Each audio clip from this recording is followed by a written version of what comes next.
एक समय की बात है जब एक गांव में डाकुओं का बड़ा आतंक था। उन डाकुओं का सरदार था कालिया डाकू। कालिया डाकू के नाम से गांव का बच्चा बच्चा कांपता था। गांव में जैसे ही शाम होती सब लोग अपने अपने घर में छुप जाते। एक दिन की बात है जब मंगू खेतों पर काम कर रहा था कि तभी मोहन उसे बोला, अरे भैया, अभी तक यहाँ क्या कर रहे हो? देख नहीं रहे शाम हो गई है। हाँ बस मैं अभी यहाँ से निकल ही रहा था। हाँ भैया जल्दी चलो, वरना कहीं कालिया डाकू अपने आदमियों को लेकर आ ना जाए।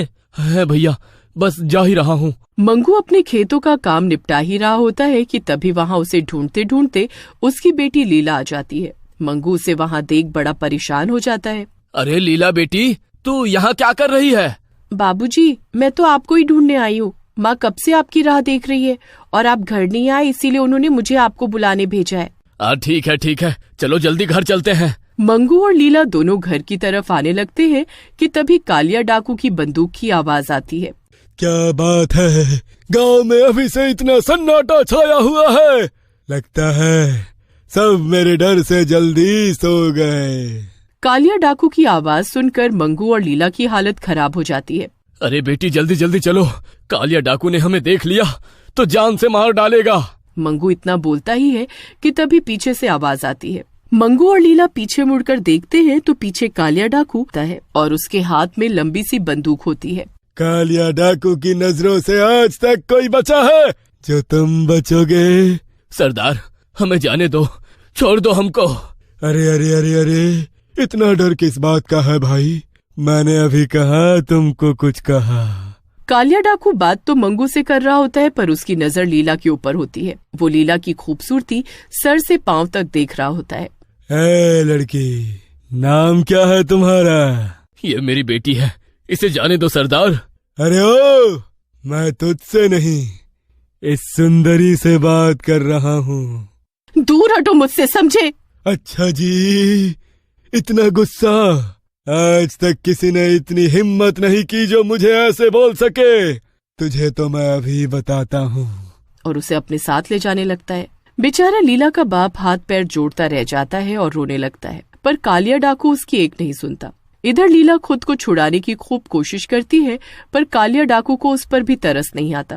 मुझे जाने दो, मुझे मेरे बाबूजी के पास जाने दो। मुझसे गलती हो गई, मैं ऐसे नहीं बोलूंगी अब, मुझे माफ कर दो। मुझे तू एक नजर में भाग गई थी और अब मैं तुझसे ब्याह रचाऊंगा।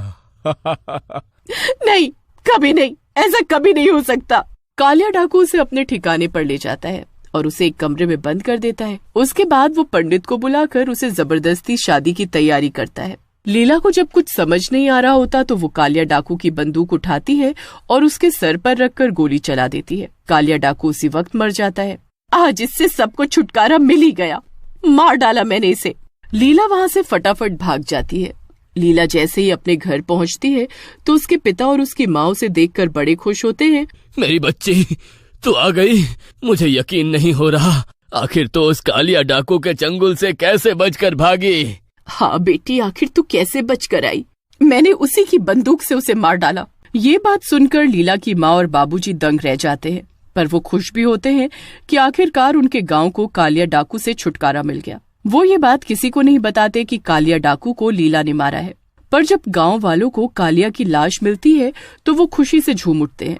उस दिन के बाद सब गांव वाले सुकून की जिंदगी जीने लगते हैं और उनको किसी का डर नहीं रहता। सब बहुत अच्छा चल रहा होता है, पर अचानक एक रात किशन लाल को रात के वक्त घोड़े पर सवार एक भूत दिखता है जिसके हाथ में बंदूक होती है। वो भूत किशन लाल के सामने आकर खड़ा हो जाता है। अब किशन लाल की हालत एकदम खराब हो चुकी होती है। भूत! अरे हमारे गांव में भूत! भागो! अरे मुझे जाने दो, मैंने तुम्हारा क्या बिगाड़ा है? कहाँ है वो लड़की जिसने मुझे मारा है? कहाँ है वो? अरे कौन सी लड़की? किसकी बात कर रहे हो? वही जो बहुत सुंदर है। मुझे वो लड़की चाहिए, वरना मैं सबको मार डालूंगा। अरे पर तुम हो कौन? डाकू, कालिया डाकू हूँ मैं। वापस आ गया हूँ अपनी मौत का बदला और उस लड़की को अपने साथ ले जाने। जाओ, जाकर बता दो सब गांव वालों को कि अगर मुझे वो लड़की नहीं मिली तो मैं गांव की सभी लड़कियों को मार डालूंगा। किशनलाल रात के अंधेरे में भागता हुआ गांव वालों को जाकर उठाता है। अरे वो आ गया है, कालिया डाकू आ गया है।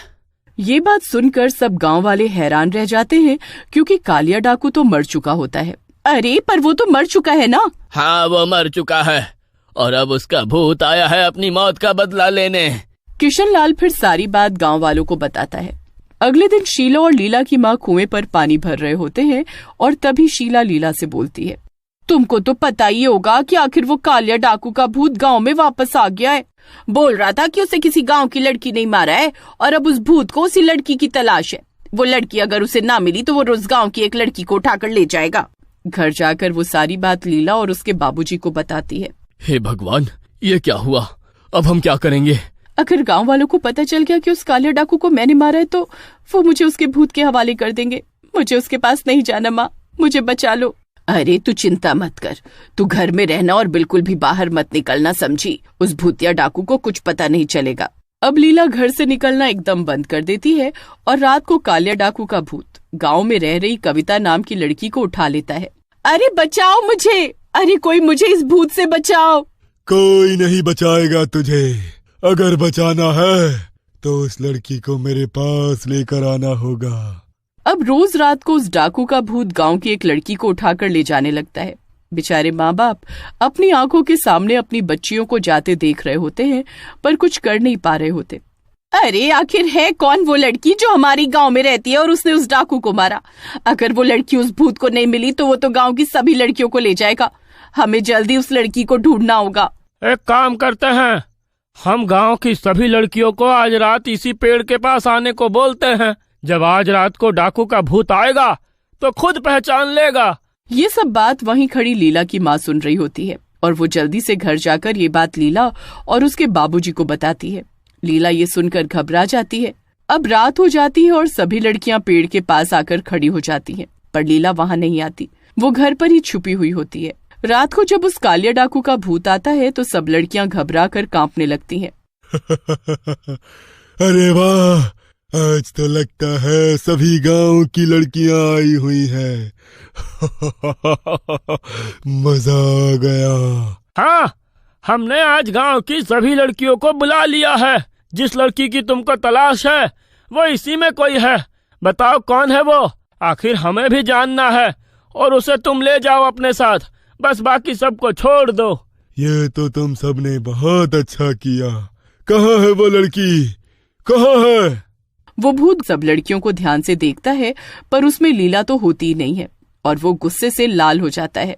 वो लड़की नहीं है यहाँ। कहाँ छुपाया है उसको तुम सबने? अरे हम तो सभी लड़कियों को लेकर आए हैं, हम ऐसा क्यों करेंगे? आखिर कौन है वो लड़की जो आज यहाँ नहीं आई? लीला नहीं है यहाँ और मैंने उसे बहुत दिनों से नहीं देखा।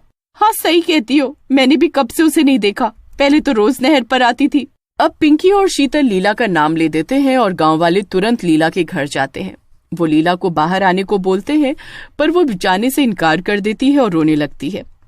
मुझे बचा लो माँ, मत करो उसके हवाले। मेरी बेटी को मत लेकर जाओ। वो डाकू इसे उठाकर ले गया था और इससे जबरदस्ती शादी कर रहा था, इसलिए इसने उसे मार डाला। इस लड़की ने खुद को बचाने के लिए उसे मारा, पर अगर हमने इसे उस भूत के हवाले नहीं किया तो वो गांव की सभी लड़कियों को अपने साथ ले जाएगा। ये सुनकर लीला को बाकी लड़कियों के लिए बहुत बुरा लगता है और वो खुद ही उस भूत के पास चल देती है। उसके माँ बाप उसे बहुत रोकते हैं, पर वो किसी की नहीं सुनती। जब वो उस भूतिया डाकू के सामने पहुंचती है तो उसकी खुशी का ठिकाना नहीं होता। मिल गई, आखिरकार मुझे ये मिल ही गई। अब मैं इससे शादी करूंगा। पर उसके लिए तो मेरी जरूरत होगी ना। चलो मैं तुम्हारी अभी शादी करवाता हूँ। भूतिया डाकू इस बात पर राजी हो जाता है, पर पंडित सब गांव वालों के सामने लीला की शादी उस भूत से करवाने लगता है। भूत बड़ा ही खुश होता है, पर उसे इस बात का जरा भी अंदाजा नहीं होता कि उसके साथ क्या होने वाला है। जैसे ही वो भूत अपने हाथ से पंडित की दी हुई सामग्री अग्नि में डालता है, वो उसी में भस्म हो जाता है। मिल गई इसे मुक्ति और हम सबको भी। गांव वाले खुशी से झूम उठते हैं। लीला और उसके माँ बाप भी खुशी से रोने लगते हैं। सभी लड़कियां वापस आ जाती हैं और पूरा गांव खुशहाली की जिंदगी जीने लगता है।